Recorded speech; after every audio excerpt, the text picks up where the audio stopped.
there's a moment most people never talk about. Music, it's not the big dramatic breakdown. It's not the rock bottom everyone loves to describe in interviews. Music, it's quieter than that.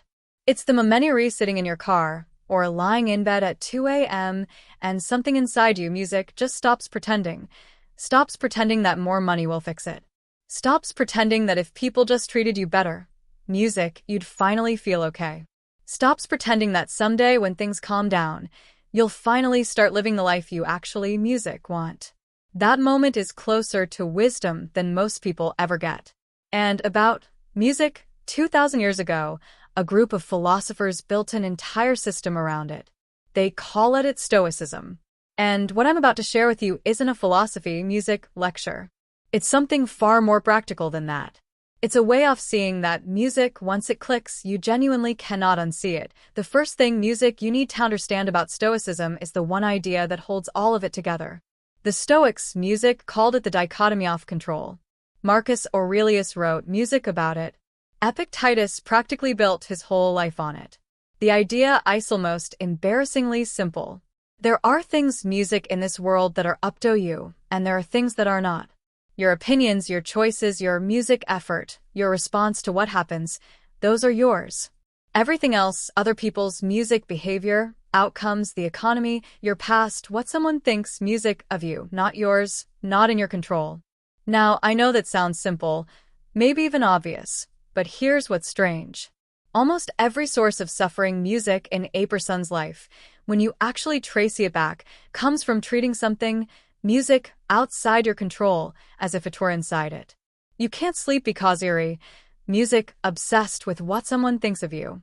You're angry because traffic made you late. You're anxious because the future might not go the way you planned. None of those things are in your control. But you handed them the keys to your emotional state anyway. And the Stoics, music, would say gently but directly that this is the root of almost all unnecessary suffering. Epictetus, who started his life as a slave, had no freedom, no rights, no property. Music, the world had taken almost everything from him. And yet, music, he became one of the most psychologically free human beings who ever lived because he, music, understood something most people spend their whole lives missing. That your inner world is a fortress. No one can enter without your permission. No circumstance, no person. Music knows back. That's not a metaphor. That's a survival strategy. The second, music, thing Stoicism will teach you is this. Most of your suffering is not caused by your circumstances. Music, it's caused by your story about your circumstances. Marcus Aurelius, arguably music, the most powerful man in the world at the time he was writing, kept reminding himself of this, music, in his personal journal. He wrote that we suffer more in imagination than in reality. That it's not things themselves that disturb us, but our opinions about things. Think about the last time you were really upset about music something. Not the event itself, but what you told yourself about it, what it meant about you, what it meant music about the other person, what it meant about the future. The history we wrap around an event is almost always far more painful, music, than the event itself. And the radical thing Stoicism asks you to music, do is to separate those two things. What actually happened, and what music am I adding to it? The third lesson is theon people resist the most. The Stoics called it memento music mori. Remember that you will die. Now, before you close this music video, stay with me because this isn't morbid. This is the music opposite of morbid. The reason the Stoics kept death at the front of their mind wasn't to be dark or dramatic. It was because there is no faster way to cut through nonsense than to remember that your music time is genuinely limited. Most of the things we'll sleep over, most of the arguments music we can't let go of, most of the embarrassments we replay at 300 a.m., they will matter exactly 0% when music, we look back from the end of a life well lived.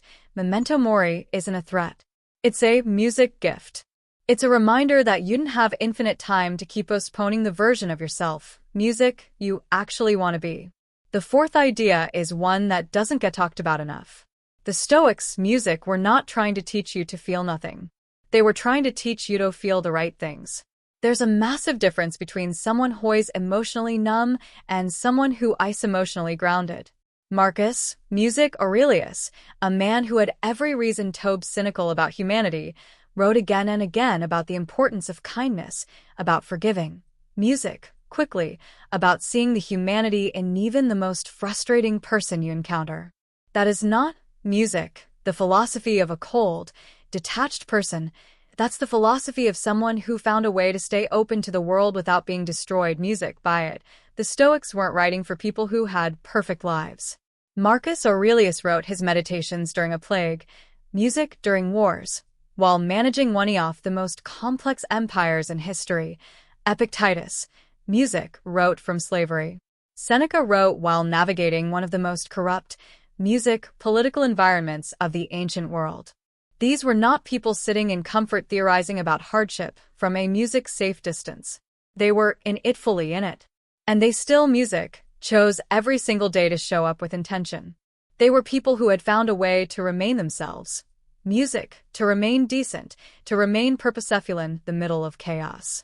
And that is exactly what most of us are looking for, music, right now.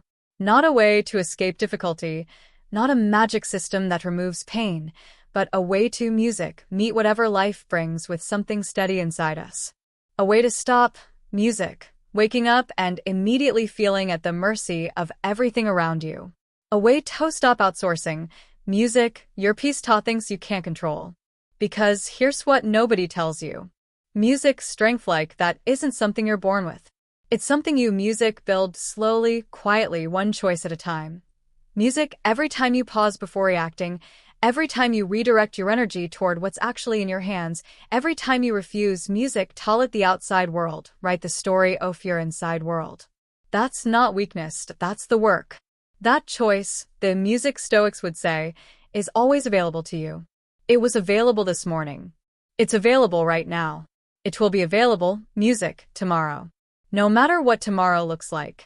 And that might be the most quietly revolutionary idea in the history of human thought. That no matter what is happening around you, something in you remains free. Something in you can always choose. The only music question worth asking is whether you're going to set it all from Stoic warriorment.